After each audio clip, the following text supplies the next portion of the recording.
Hello and welcome to my channel. My name is Alexia.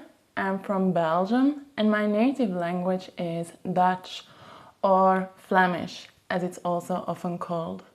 I started learning German in secondary school from the age of 15 and I have been living in Germany for about a year now. I teach Dutch online and I sometimes get questions from my students about the differences between Dutch and German and also about what it is like to learn German as a native speaker. What I'm going to tell in this video is based on my own experiences learning and speaking German, also on the mistakes that I've heard other Dutch speakers make in German, and also a little bit on the mistakes that I have heard German speakers make in Dutch. Because is it really easy to learn German as a Dutch speaker? Well, I think the answer is no.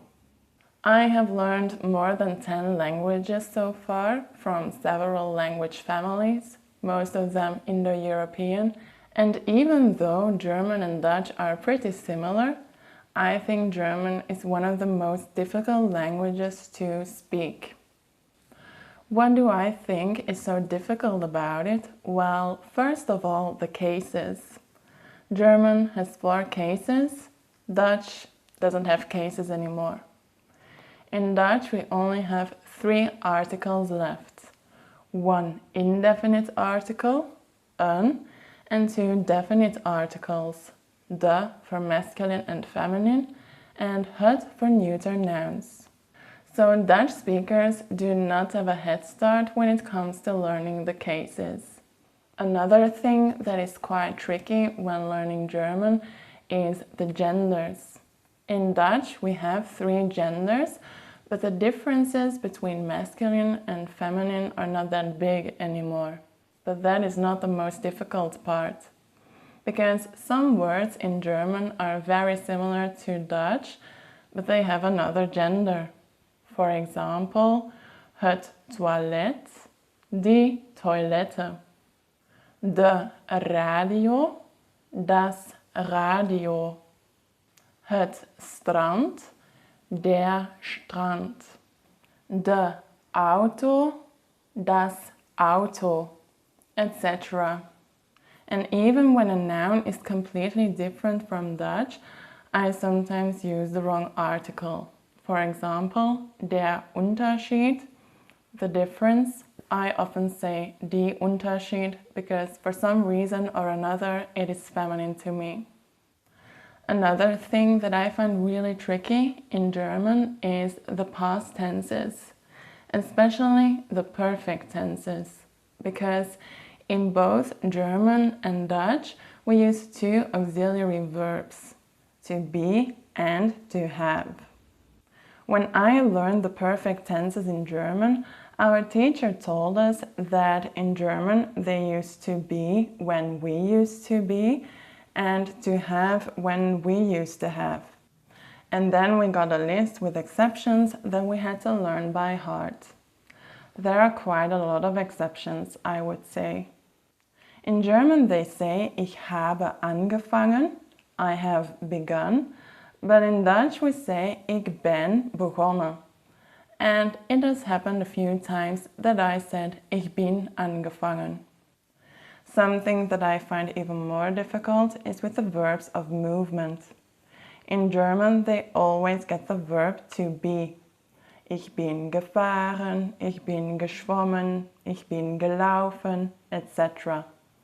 But in Dutch we usually use the verb to have, except when we have a destination or a direction.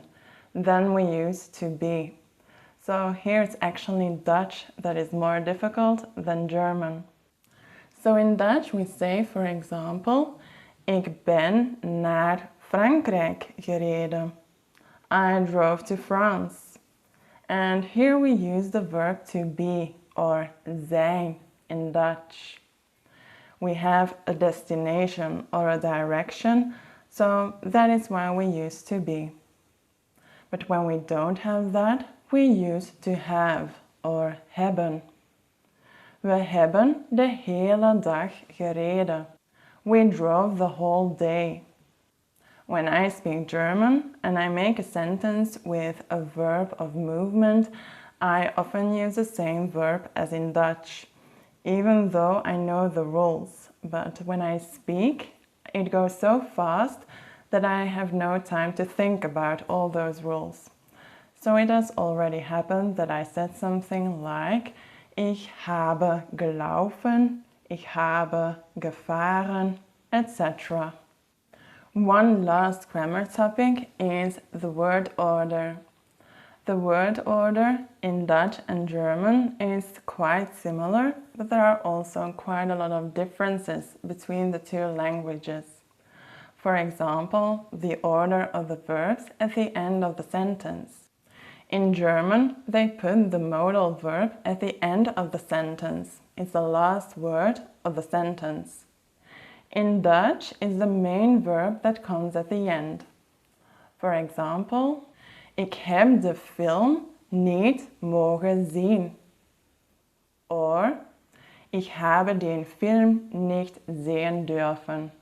This means I wasn't allowed to watch the film. In both Dutch and German, we have quite a lot of sentences with two infinitives at the end, but the order is different. And this is just one example of a different word order between the two languages. And before I end this video, I would like to talk about some false friends, because we have quite a few of them. In the previous example sentences, I used the word mogen in the Dutch example. We use the modal verb mogen to ask about permission or to give someone permission. This is similar to the German word mögen, which means to like. And I've already heard people mix these two verbs. Another funny word is bellen. Bellen in Dutch means to call. In German it means to bark. We also have the word zeldzaam. The Dutch word zeldzaam means rare. For example, een zeldzame Pokémon-kaart, a rare Pokémon card. In German, the word seltsam means weird or strange. And the last false friend for this video is kleinkind.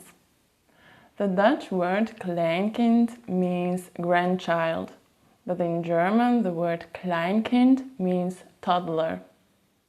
This was a short overview of the things that I find difficult in German, because even though I am a Dutch speaker, I don't think German is an easy language. It's quite easy to understand, especially written German, but it's really hard to speak for me as well. Are you learning German as a second language, or are you learning Dutch, or maybe both? What are your opinions? Would you be interested in a video about common mistakes that German speakers make when speaking Dutch? Let me know in the comments. That's it for this video, and I hope to see you again in the next one. Bye!